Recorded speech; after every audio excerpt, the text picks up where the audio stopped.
Hello बच्चों, मैं सभी का स्वागत करता हूं मुकेश सर चैनल पे। आज हम लोगों को एलसी ऑक्सीलेशन मतलब इंडक्टर एंड कैपेसिटर से लगाने से कैसे ऑक्सीलेशन होता है एनर्जी का वो देखने वाले हैं। कन्वर्जन होता है, बाकी कुछ नहीं।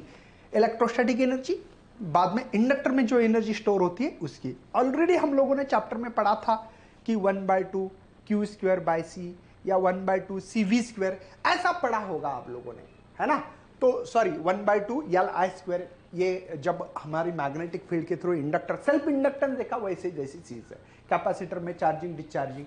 सबसे पहले क्या किया मैंने, एक कैपेसिटर ले लिया, इसके अक्रॉस में एसी वोल्टेज अप्लाई किया, कैपेसिटर को चार्ज किया, और यहां पे इसका रेजिस्टेंस नहीं है मान रहे हम लोग, एक्चुअली होता है बोला, मान रहे हैं कि ये है। तो इसमें मैंने 5 डायग्राम दिए वाली है।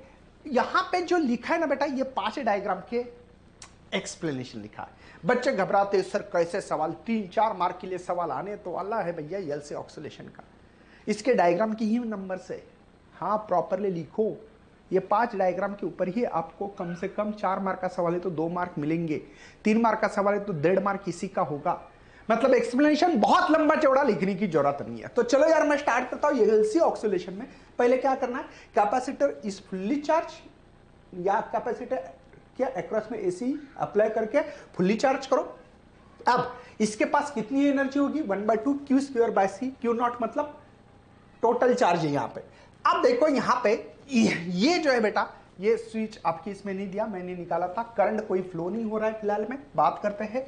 अब मैंने स्विच क्लोज किया, डायग्राम बी है। अब जैसे ही क्लोज स्विच करने के बाद करंट फ्लो होगा।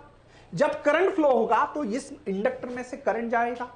तो मैंने बोला था लीज लॉ, जब करंट अगर ग्रो हो तो उसको मारने का काम करता है, इसका इंड्यूस ईएमएफ तैयार होता है और इंड्यूस करंट भी तैयार होता है। तो ये मैग्नेटिक फील्ड, देखो करंट फ्लो हो रहा था, मैग्नेटिक फील्ड देखो, करंट ऐसे फ्लो हो रहा था, मैग्नेटिक फील्ड ऐसे देखो, जुप जुप देखो, ये जुप, समझ में आ रहा है बेटा। देखो करंट ऐसे, राइट हैंड रूल लगता है, यहां पे भी ऐसे, तो इसलिए मैग्नेटिक फील्ड निकाली मैंने। अब इसमें से एक बात ध्यान रखना है, कुछ चार्ज आ गए, मतलब कुछ एनर्जी इंडक्टर के पास है और कुछ एनर्जी कैपेसिटर के पास है। तो इंडक्टर के पास कितनी है, तो 1/2 L I square, I current flow रहा है। फिगर सी देखो, ये लिखना है वर्डिंग में। फिगर सी में यहां के चार्ज जो है, टोटल चार्ज देखो, पहले धीमे धीमे जा रहा था, तो ये energy electrostatic energy is convert into magnetic energy में। तो एनर्जी कितनी हो रही है, ये पहले चार्ज कुछ पहले गया नहीं था करंट, तब ये यहां पे कुछ करंट गया है, यहां पे मतलब कैपेसिटर की डिस्चार्ज हो रहा है, कुछ चार्ज आ रहे हैं ना बेटा इसमें। ऐसे करते करते पूरे चार्ज आ गए और पूरी की पूरी एनर्जी अब यहां पे इस मैग्नेटिक फील्ड में कन्वर्ट होगी, और वो थी हमारी 1/2 L I naught square. L I naught मतलब peak value of the current बोलते थे ना, वैसे मैक्सिमम करंट है वो। जितना था चार्ज वो पूरा की पूरा चार्ज यहां पे आके मैग्नेटिक फील्ड में कन्वर्ट हो चुका है। फिगर सी है। अब देखो क्या हो रहा है बेटा, ये पूरा की पूरा चार्ज किया था, ये मैग्नेटिक फील्ड में जाके स्टोर होगा और इसकी एनर्जी ही इसके पास 1/2 L I naught square, base of the B लिख सकते यू का मैग्नेटिक फील्ड। अब देखो, अब मैं थोड़ा सा डायग्राम को ऊपर करने की अनुमति चाहता हूं और बात करता हूं। देखिए अब यहां पे हम लोग बात करने जा रहे हैं।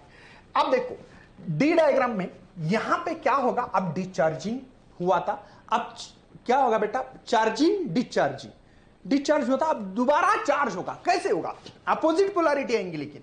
तो इसकी मैग्नेटिक फील्ड 3 लाइन थी टोटल, 3 में से 2 हो गए, मतलब इधर की पॉजिटिव है। देखो ये पॉजिटिव चार्ज ऐसे जाके, देखो ऐसे जाके इधर आ रहा है, ये पॉजिटिव चार्ज बेटा, ये पॉजिटिव चार्ज आ रहे है ना, ये पॉजिटिव चार्ज आएगा, ऑब्वियसली इधर निगेटिव आएगा। मैग्नेटिक फील्ड ये बोलेगे direction, magnetic field is always start from positive plate and from negative.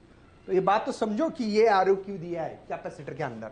अच्छा ऐसे करते करते क्या हुआ बेटा, ये मैग्नेटिक फील्ड अभी ये चार्जेस इधर आके पूरे स्टोर हो गए, मतलब पॉजिटिव के जगह पे निगेटिव, निगेटिव की जगह पे पॉजिटिव, और ये मैग्नेटिक फील्ड ये टोटली कन्वर्ट हो चुकी है अभी इलेक्ट्रोस्टैटिक एनर्जी में। तो इसके लिए फार्मूला लिख सकते हो आप लोग 1/2 क्यू नॉट स्क्वायर बाय सी बोलो, या ऐसे भी लिख सकते हो 1/2 यहां पे क्यू नॉट स्क्वायर बाय सी। यहां पे के मुझे लगता है कि गलती से लिखा होगा, तो यहां पे अब ये क्या हो गए, दोबारा चार्ज होगा। पहले चार्जिंग किया था, बाद में डिस्चार्ज होगा, बाद में दोबारा क्या हो रहा है, चार्जिंग हो गया और अभी करंट फ्लो होना बंद हो गया। अब यहां से दोबारा आप लोग अगर करोगे तो ऐसे ही डायग्राम निकालते समय निकालना पड़ेगी। अब ये है आपका, ये है ना, ये कैपेसिटर के अब दो ही चार्ज रह गए पॉजिटिव, है ना, यहाँ पे दो ही चार्ज रह गए, तो कुछ मैग्नेटिक फील्ड। अब मैग्नेटिक फील्ड का डायरेक्शन ये उल्टा देना। पहले देखो ऊपर से नीचे डायरेक्शन है, नीचे डायरेक्शन, अब नीचे से ऊपर ऐसे करोगे। दोबारा यहां पे थोड़ा सा मैं ऊपर जा रहा हूं, ठीक है, ऊपर मतलब एकदम ऊपर, ऊपर मतलब वो ऊपर वाला नहीं भैया, ठीक है। आगे बढ़ते हैं, और भी निकाल सकता हूं मैं। अब देखो यहां पे ये इंडक्टर है हमारा, ये कैपेसिटर, आप देखो पूरा की पूरा हो गया। यहां पे ये चार्जेस, यहां पे दो लाइन होनी चाहिए थी ना, जैसे कि आपके बुक्स के हिसाब से ऊपर ऊपर। आप देखो तीन लाइन होगी, 1 2 3, तो ये 1 2 3 ऊपर होनी चाहिए। अभी कैपेसिटर डिस्चार्ज होगा, दोबारा चार्जिंग चालू, दोबारा चार्जिंग चालू, तो यहां पे दो ही मैग्नेटिक फील्ड होगी, 1 2 ऊपर डायरेक्शन ध्यान रखिएगा। अब यहां पे आएंगे पॉजिटिव चार्ज, यहां पे आएंगे नेगेटिव चार्ज, समझे। अब यहां पे और चार्ज बढ़ेगा और पहले जैसे ओरिजिनल कंडीशन थी उस कंडीशन पे आऊंगा मैं। पूरे चार्ज 1 2 4 है ना हमारे पास चार्जेस, यहाँ पे 1 2 3 4। बात समझ में आ रही बेटा। देखो अब दोबारा पहले charging discharging, charging opposite polar, दोबारा ओरिजिन इनिशियल पोजीशन पे आ गया हूं मैं यहाँ पे। मतलब ऐसे आप लोगों को ये सवाल आना चाहिए, लिखते आना चाहिए। क्या इसमें और एक चीज है बेटा कि उन्होंने कहा एलसी ऑक्सीलेशन यूजुअली डैम्प क्यों होता है। डैम्प मतलब जिसका एम्पलीट्यूड, देखो क्या हो रहा है, कंजर्वेशन।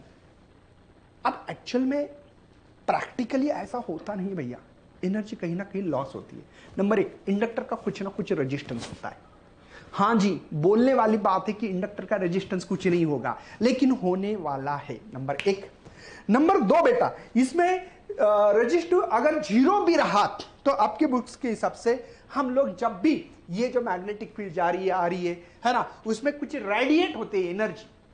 क्या होती है, एनर्जी रेडिएट होती है बाहर इलेक्ट्रोमैग्नेटिक वेव के फॉर्म में, तब भी एनर्जी लॉस होकर डैम्प ऑक्सीलेशन होता है। अब ये डैम्प ऑक्सीलेशन मतलब जिसका एम्पलीट्यूड डिग्रीज हुआ, ऐसे कम कम कम कम। और अनडैम्प ऑक्सीलेशन मतलब जिसका एम्पलीट्यूड कांस्टेंट है, देखो इसका कांस्टेंट एम्पलीट्यूड है, ठीक है, इसका एम्पलीट्यूड डिग्रीज हो रहा है, इसको कहते हैं डैम्प, डैम्प ऑक्सीलेशन कहते हैं, ठीक है। ये चीजें पता होनी चाहिए। तो ये था आपका एलसी ऑक्सीलेशन का सवाल। थोड़ा सा मन से लिखो, डोंट वरी, रट्टा मत मारना, मन से लिखने की आदत डालो, 2-3 बार पढ़ो, हो जाएगा। तो चलो यार, शेयर करो, लाइक करना, न्यू तो चैनल को सब्सक्राइब करना मत भूलिए। Bye and thanks for watching this video.